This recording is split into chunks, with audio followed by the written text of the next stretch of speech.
Es el año 586 a.C. Los ejércitos de Nabucodonosor, el rey de Babilonia, invaden Jerusalén con una furia sin precedentes. Faltan casi 6 siglos para que nazca Jesucristo. Los romanos ni siquiera han soñado su imperio. La ascensión de la estrella feroz de Babilonia es un capítulo oscuro en la historia de los judíos. La Biblia describe el ataque de los babilónicos. Se saquearon casas y se prendió fuego al templo del rey Salomón, quedando totalmente destruido. 10.000 presos israelitas, príncipes, soldados, artesanos y escribas, fueron trasladados encadenados a Babilonia. Los israelitas cruzaron más de 500 millas a través del desierto, siguiendo las antiguas rutas del comercio. Viajaron a través de la actual Jordania, Siria e Irak hacia Babilonia. En el Salmo 137, los israelitas se lamentan. Junto a los ríos de Babilonia, allí estábamos sentados y llorábamos al acordarnos de Sión. ¿Cómo habíamos de cantar el canto de Yahvé en tierra extraña? Agotados y abatidos, los israelitas entraron en Babilonia impresionados por su grandeza y caos. Raptados por la modesta ciudad de Jerusalén, contemplaron la majestuosa capital del mundo antiguo.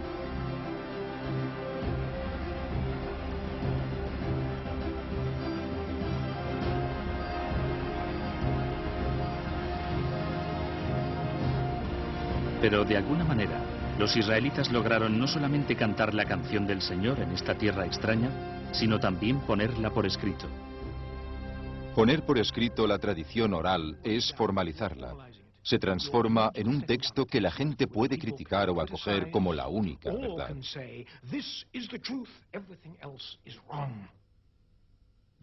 Yo creo que esta es la consecuencia más importante de la puesta por escrito de la Biblia.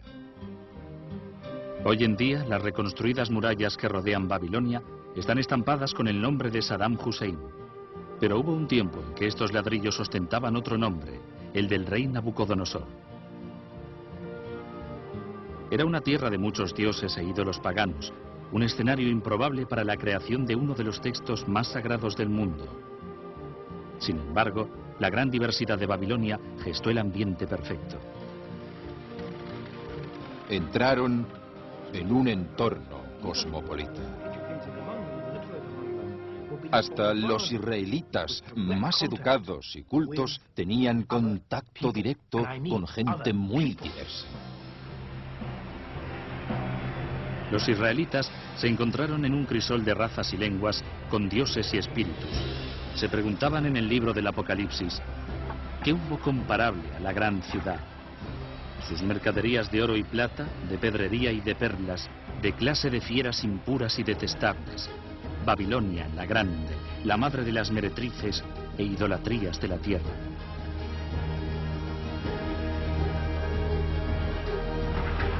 Pero a pesar de todas las idolatrías, o quizá como consecuencia de ellas, aquí la Biblia se convirtió en un libro.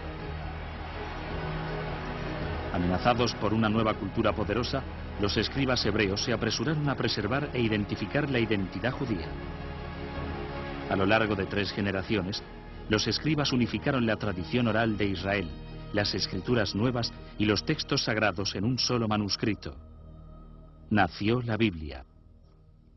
Afortunadamente para los israelitas, los babilónicos eran una gente bastante tolerante. Les dejaron mantener su propia cultura y su religión, así como estudiar sus propios libros. De este modo, se ha preservado la Biblia hasta hoy en día. Pero durante el proceso de creación de la Biblia en su largo exilio, la cultura babilónica llegó a influir profundamente en el trabajo de los escribas israelitas. Entre los exiliados, supongo que se contaron muchos sabios. Hablaban entre ellos.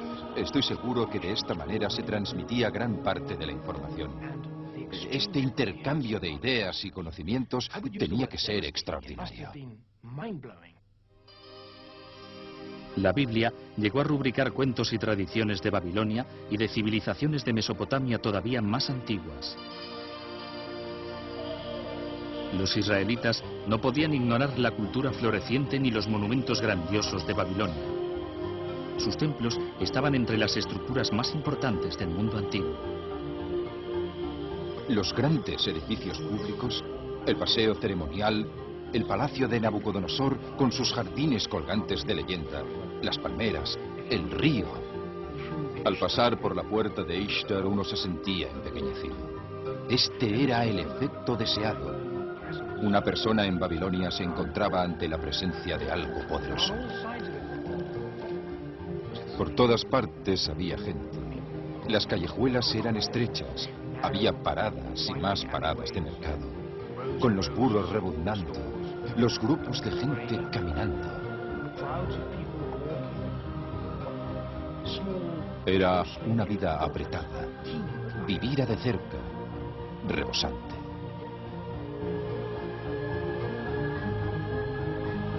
Y fue aquí, según cuenta la Biblia, donde uno de los monumentos más extraordinarios del mundo antiguo tocaba el cielo, la Torre de Babel.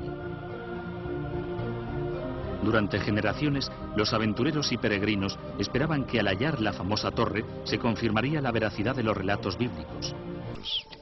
Gracias a la arqueología, los expertos saben que la primer gran civilización surgió hace casi 6.000 años. Más antigua que la de los griegos, más antigua que la de los mayas, más antigua que la de los incas. Este pueblo era de los súmeros, naturales de Sumeria, que se encontraba en la Mesopotamia, región comprendida entre los ríos Éufrates y Tigris, en el actual Irak. El libro del Génesis lo denomina la tierra de Sinar. Durante generaciones, los estudiosos de la Biblia pasaron por alto las referencias bíblicas a los reinos antiguos, o las categorizaron como leyendas o saberes populares. Mediante el estudio de reliquias e idiomas antiguos, los investigadores de la Biblia consideran que las referencias previamente cuestionadas del Antiguo Testamento son en realidad relatos históricamente auténticos de culturas avanzadas y prósperas. Al leer el documento del Génesis, se sabe que Dios moldeó a Adán con arcilla y que luego de una costilla de este creó a Eva. Si se estudia el tema más a fondo, se descubre que esta es una versión breve de un documento mucho más complicado que se halló en Babilonia, en Sumeria, etcétera, etcétera. Estos antiguos textos nos cuentan una historia realmente complicada sobre poderosos seres sobrehumanos que nos crearon con un propósito específico. Las investigaciones de Zecharia Sitchin sobre estas culturas lo han traído a este templo de 6.000 años de antigüedad en un área excavada de la antigua ciudad de Erech. Hasta su descubrimiento hace 150 años, Erech era conocida solo por medio de menciones en la Biblia. El templo está dedicado a una diosa llamada Inanna, también llamada en épocas posteriores Ishtar. Zecharia Sitchin. Aquí se puede ver su rostro un poco dañado. Su divinidad está marcada por el par de cuernos que posee. Tiene una vasija con el agua de la vida y está rodeada como decoración, aunque tal vez también simbólicamente con un símbolo que algunos llaman caduceo o serpientes entrelazadas, que en esta época, hace 6.000 años, era el símbolo de la ciencia. Algunos lo consideran como el precursor de la cruz egipcia, que era el símbolo de la vida y de la creación. Investigaciones ulteriores del señor Sitchin llevan a postular la teoría de que esta imagen de serpientes entrelazadas es el símbolo de la manipulación de los genes o ADN. Tallada en piedra hace más de 6.000 años, Ishtar es algunas veces representada volando por el cielo y abandonando la atmósfera hacia el espacio. Según el Génesis, en Edén o Edén, Adán fue creado a partir del polvo y Eva de una de sus costillas. Pero hay una versión tecnológica sobre el origen de la vida. Al necesitar mano de obra, la evolución dio un salto y recurrió a la ingeniería genética.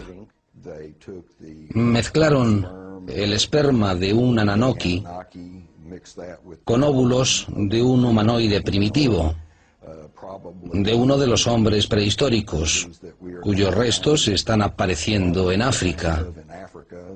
la famosa Lucy, y produjeron un híbrido que se convirtió en Cromañón, el hombre moderno.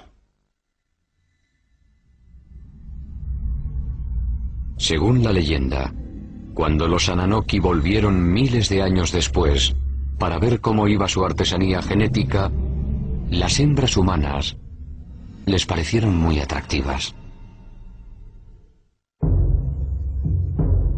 Comienza en la Biblia, donde se ve desde su inicio, con Moisés, que cuando los hijos de los dioses vieron a las hijas del hombre, las desposaron. De sus úteros nacieron gigantes.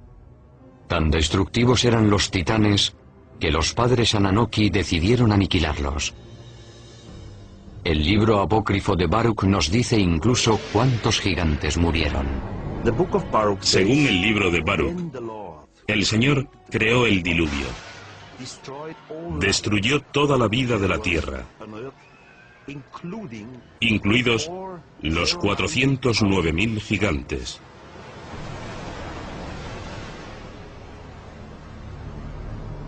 Según parece, algunos titanes sobrevivieron.